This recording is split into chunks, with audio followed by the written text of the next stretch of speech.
Bacaan pertama dari Yeremia 31 ayat 7 sampai 14.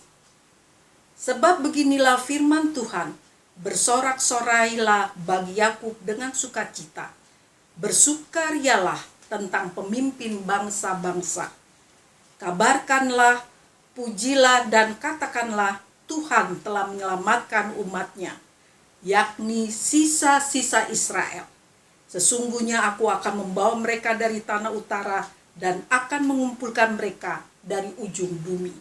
Di antara mereka ada orang buta dan lumpuh, ada perempuan yang mengandung bersama-sama dengan perhimpunan yang melahirkan. Dalam kumpulan besar mereka akan kembali kemari. Dengan menangis mereka akan datang, dengan hiburan aku akan membawa mereka. Aku akan memimpin mereka ke sungai-sungai, di jalan yang rata, di mana mereka tidak akan tersandung. Sebab aku telah menjadi bapa Israel, Efraim adalah anak sulungku.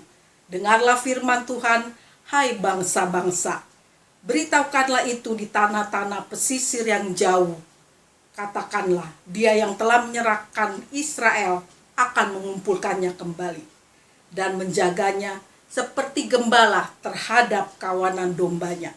Sebab Tuhan telah membebaskan Yakub, telah menebusnya dari tangan orang yang lebih kuat daripadanya. Mereka akan datang bersorak-sorak di atas bukit Sion, muka mereka akan berseri-seri karena kebajikan Tuhan, karena gandum, anggur dan minyak, karena anak-anak kambing domba dan lembu sapi. Hidup mereka akan seperti taman yang diairi baik-baik. Mereka tidak akan kembali beranak. Pada waktu itu anak-anak dara akan bersukaria menari beramai-ramai. Orang-orang muda dan orang-orang tua akan bergembira. Aku akan mengubah perkabungan mereka menjadi kegirangan. Akan menghibur mereka dan menyukakan mereka sesudah kedukaan mereka. Aku akan memuaskan jiwa para imam dengan kelimpahan, dan umatku akan menjadi kenyang dengan kebajikanku. Demikianlah sabda Tuhan. Mazmur 147 ayat 12 sampai dengan 20. Megahkanlah Tuhan, hai Yerusalem. Pujilah Allahmu, hai Sion. Sebab ia meneguhkan palang pintu gerbangmu dan memberkati anak-anakmu di antaramu.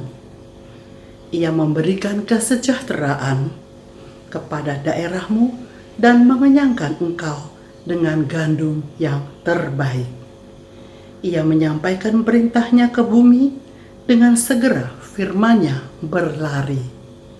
Ia menurunkan salju seperti bulu domba dan menghamburkan embun beku seperti abu.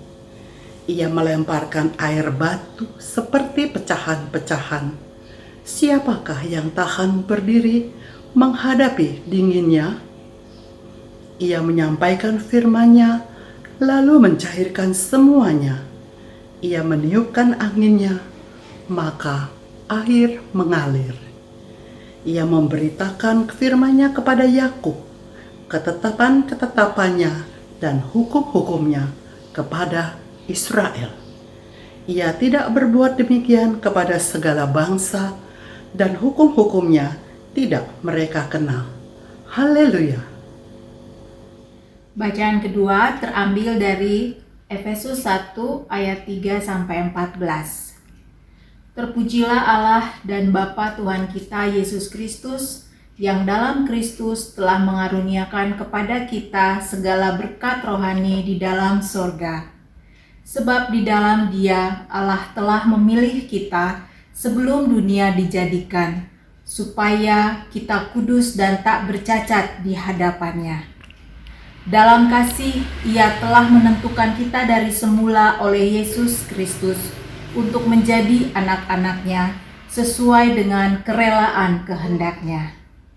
Supaya terpujilah kasih karunia-Nya yang mulia, yang dikaruniakannya kepada kita di dalam Dia yang dikasihinya. Sebab di dalam Dia dan oleh darah-Nya kita beroleh penebusan, yaitu pengampunan dosa, menurut kekayaan kasih karunia-Nya, yang dilimpahkannya kepada kita dalam segala hikmat dan pengertian. Sebab Ia telah menyatakan rahasia kehendak-Nya kepada kita sesuai dengan rencana kerelaan-Nya, yaitu rencana kerelaan yang dari semula telah ditetapkannya di dalam Kristus. Sebagai persiapan kegenapan waktu untuk mempersatukan di dalam Kristus sebagai kepala segala sesuatu, baik yang di sorga maupun yang di bumi. Aku katakan di dalam Kristus, karena di dalam Dialah kami mendapat bagian yang dijanjikan.